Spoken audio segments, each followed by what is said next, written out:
Охрид го има своето бело езеро, Охридското езеро. Иако нема море, Охрид сепак е медитерански град.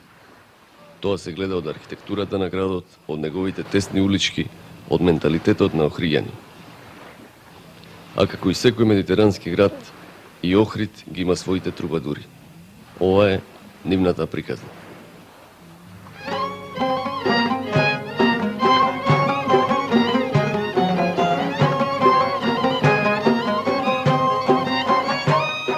Во то време садило беше првиот.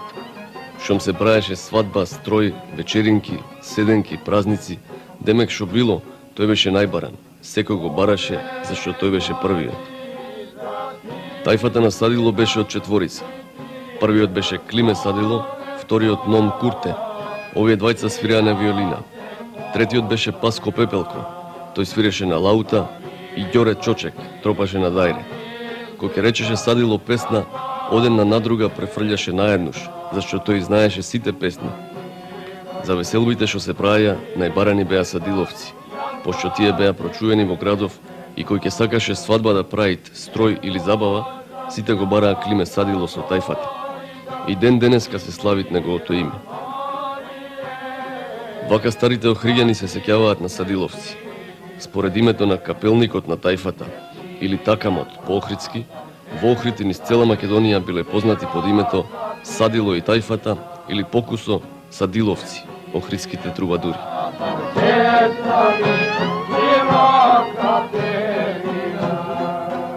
Како и нивните славни претходници, трубадурите од Прованса, така и охридските трубадури биле мајстори на љубовната песна. Трите клучни термини со кои се поврзува европската трубадурска традиција се радоста, младоста и љубовта, а ниту Охрид не е исклучок од ова правило. Само на Охрид му е својствено возење на чунови со обтегнати едра по убаво време. Само во овој град така се јаде и се пие, се опива и се весели на езерото. Пишува за Охрид уште во далечниот 17 век прочениот османлиски патувач и славен патеписец Евлија Челеби. А каде е веселбата и пиењето, не е далеку ни песната.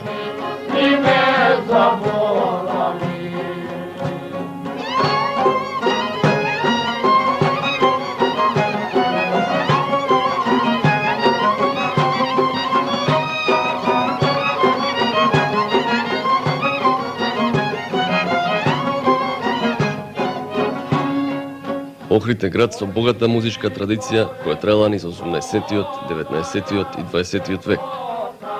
Корените на трубадурството во Охрид треба да се бараат кон крајот на 18-тиот век, кога со развојот на граѓанството, со богатењето на трговците кои се носители на подоснежната природба, доаѓа и до одредени промени во начинот на размислување и живеење. Уважените охридски граѓани еден на друг се обраќаат со кир, се менува атмосферата во чаршијата.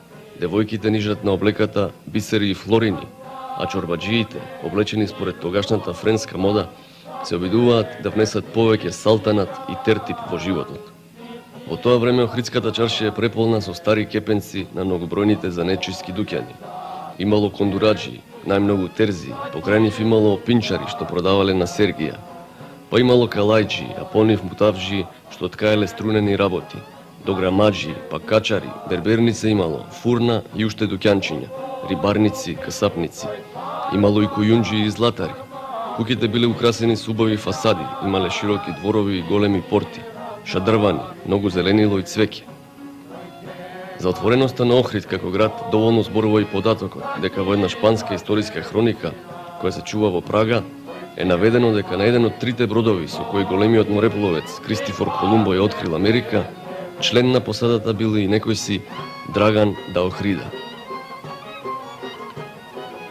Охрид одржувал трговски врски со големите европски и османлиски трговски центри. Прочуените охридски преработени кожи и килими се продавале на пазарите во Лајпциг и во Трст, а скап порцелан бил носен во Охрид од Виена или Минхен, Седев од Цариград и Солун. Токму во едно такво окружување во Охрид настануваат трубадурските песни. Во нив се чувствува влијанието на музиката на Западна Европа и на ориенталната музичка култура, представено преку карактеристичните инструменти, утот, дајрето, лаутата. Но тие во себе го задржали и континуитетот на традиционалните архаични народни песни. Охридската чалгија во себе ги синтетизира исламската музичка култура, представена преку инструментите со арапско-персиско потекло од Блискиот и Далечниот Исток, која на охридско тло како да доживува известна европеизација и богатството на неравноделните тактови кои се среќаваат во македонската чалгиска традиција. Трите елементи, источни, западни и локални, на еден неповторлив начин се среќаваат во интерпретацијата на охридските староградски трубадурски песни и така создаваат сосема нов музички производ, карактеристичен само за охридскиот крај.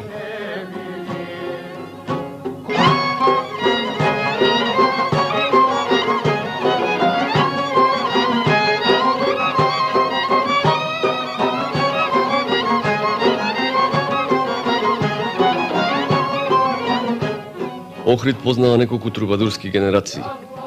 Првата позната генерација е предводена од ненаминатиот Ангеле Караѓуле, кеменеджијата првенец, наречен Караѓуле Охридски, автор на многу охридски староградски песни од средината на 19 век. Караѓуле свирел во периодот од околу 1850 до 1860 година. Тој свирел на кемене и бил капелник на такамот, а покрај него тука биле и Коста Карче на лаута и Ленар на дајре. Карактеристично е за Ангеле Караѓуле дека тој, како некој зограф, често го оставал својот подпис, го вметнувал своето име во песните што ги создавал и пеел.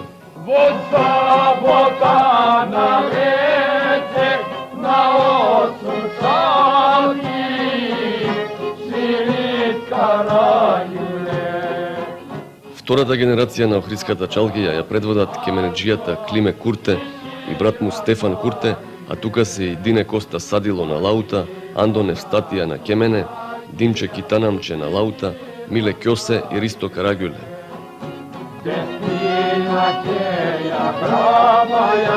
Климе Садило и неговата тајфа се дел од третата охридска трубадурска генерација. Тие надградиле богатата традиција на охридската староградска песна, пренесувана со поколенија од генерација на генерација.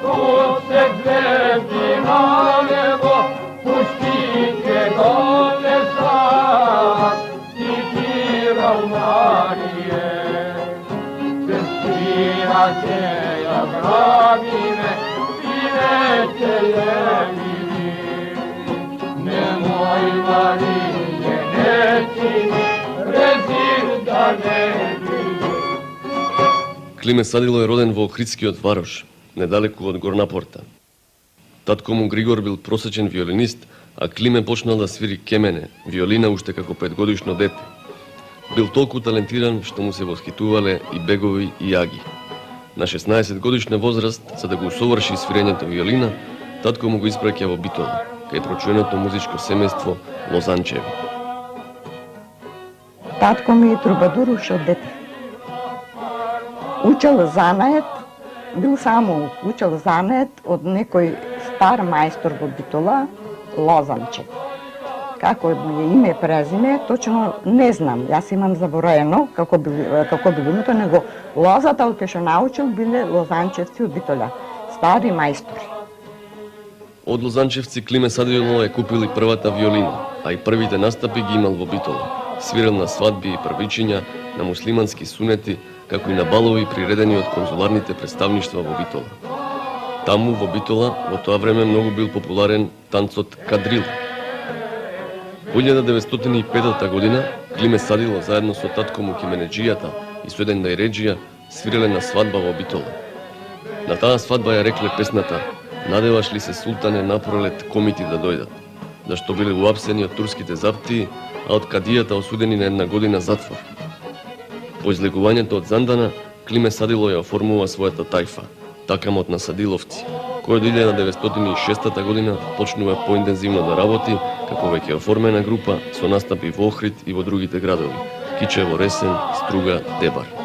Така, формулирал група, татко ми е прва виолина и левак. Татко ми е левак, сигурно имате приметено дека со лева рака свири.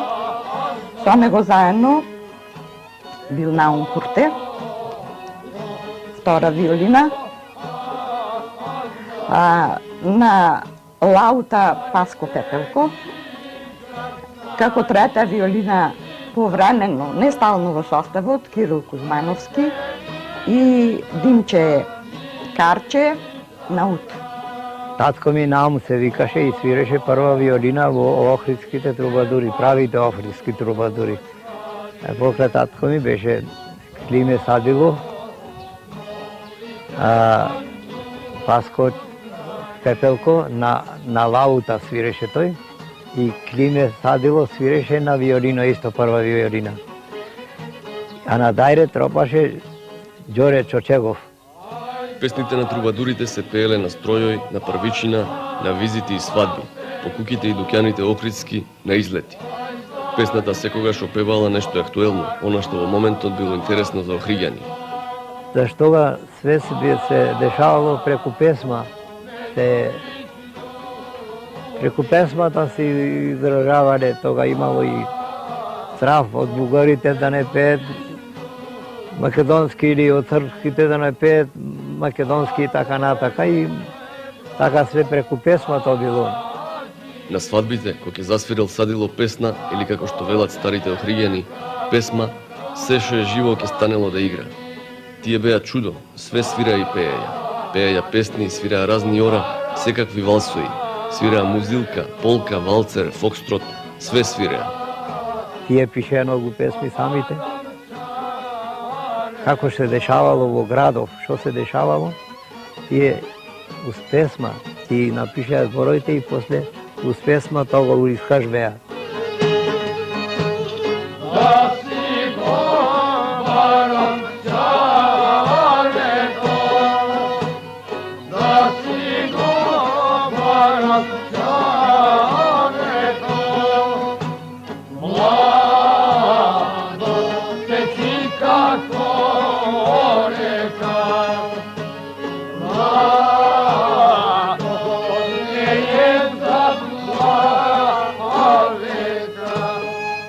Во тоа време секоја охридска куќа има лозија и секоја куќа има бочка со вино.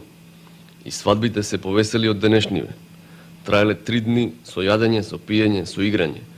Многу раскошни свадби се правеле, со богати дарови за сватовите. А се знаело кој може да свири на свадба.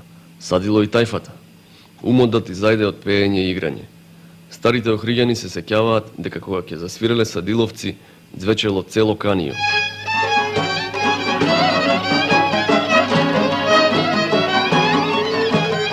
Свадба кога се имаше, од Канио кога се легвеа со свирење, невестата е ноцеа, дур дома се слушаше виолината него. Чуде јас кој дете кој ќе свиреа свадби, истошето, измрчени. И ќе најде многу пати заспан на масата. Тука од изморен, 3 дни, 3 ноши ти да свириш. Такви беа времината тога. Главната сцена околу која живеела охридската чаршија во тие времења бил просторот околу чинарот. Скриено во крошната на 1000-годишното дрво, под неговите дебели сенки, во шупливото стебло на чинарот имало кафеанче, во кое се служело само чај и кафе. Кафеанчето било сместено во самиот чинар, а околу чинарот биле поставени маси. Ова кафеанче го викале уште и Теферич кафеанче, а било нешто како попатна станица. Разни луѓе застанувале тука, ќе се напиеле нешто, ќе си направеле муабет и ќе си продолжеле таму каде што се упатиле. Околу чинарот имало и 3 чешми, од кои варошани и месокастрани полнеле вода. Затоа на овој простор секогаш имало мноштво луѓе. А младите, како и сега, и тогаш сакале да се забавуваат. Оделе на игранки, правеле вечеринки по куќите или серенади за нивните љубени. Оде на серенади да свирет. Зето шоеки и да береа. До Сабајде по серенади, оде и земаја. Серенади правеле и то многу серенади, па напред серенадите биле на мода. Нарочно имате еден охриđanец кој знае сите есте Мандул, тој бил така по-раскошен човек на тоа време. Имал многу девојки кај што ќе му требало да прави серенада и татко ми отспреме ќе окренел од ношија. И као оделе на серенада. И има такви многу случаи во Охрид. Трубадурите пееле и на турски и на француски, на грчки, влашки, албански и бугарски и се разбира на македонски. Во четврток и петок најчесто свиреле по турски свадби, а во сабота и недела по рисјански, на првичина, крштевки. Турски песми знаеа да свират, француски знаеа песми доста да свират, грчки знаеа. Трубадурите најчесто пееле унисоно, во еден глас. Тие почнувале песната, а потоа се придружували и останатите присутни. Кулминацијата настанувала тогаш кога сите присутни на прославата во еден глас ќе запееле одредена песна. Во тоа време во мода било секој човек да си има своја песна преку која се идентификува. Песма да не се повтори, репертуар богат има. Староградски песми свиреа тие од деда предеда песми свиреа. Садило со неговите другари често свирели на седенки по куќите на охриѓаните. Тоа дело вака. Ќе се соберало некое музикално друштво, сите песмајлии и ќе почнеле да пеат. За по некој време да речат: сега Садило ни фалите. И ќе отишле дома му или ќе испрателе абер по некое дете кое внимателно ги впивало тоновите на мајсторот и ете ти го, Садило дошол. Ај, Климе, ке ни речеш една. Ајде, една, две, три, четири, пет, ке се наредеа и ке испаднеше веселба голема. За помала работа, седенка одале двајца, Климе Садило и Ном Курте, виолинистите, кеменеджиите. За поголеми работи одале сите, целата тајфа. Деспина, голема Риджатичина, Ѓоđешето Стокајчето, песма за Дердот, една песма. И кога ќе дошле така на седенка, ќе почнеле да ги редат. За Зарина, за Деспина или најомилената песна на Климе Садило за Фросина.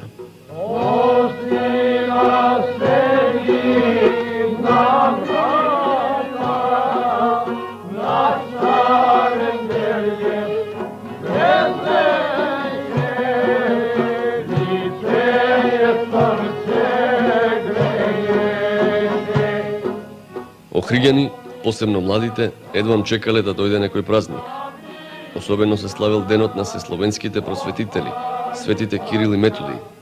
Прославата започнувала со служба во црквата Свети Клементова, Света Богородица Перивлепта, а потоа сите славеници заедно преку Горнапорта оделе во Кошишќа. Таму се крштевала вода, а учителите држале говори. Сите фамилии седеле на земја на послани рогози и други килимчиња. На учениците им се делеле кошнички со бомбони. Кога ќе завршела церемонијата, на учениците владиката им давал ручек, а после тоа се правел голем џумбус. Имало музика и тоа во Горнисара и Кабајамите. На веселбата свиреле нормално, Садило и тајфата. Тие свирели на други позначени празници. Во тоа време сите занаети биле организирани во еснафи, а секој еснаф си имал своја слава. Секој еснаф го прославувал денот на својот светен заштитник. Така рибарите го славеле Свети Павел на 13 јули по новиот календар. На тој ден никој не јадел да рибари, иако во тие времиња езерото било преполно со разни видови риби. Имало и летна и зимска риба, плашица, клен, крап. Во црквата Свети Јован Канео се одржувала редовна служба во присуство на сите рибари и нивните фамилии. Се кревал леп, кумот носел жито,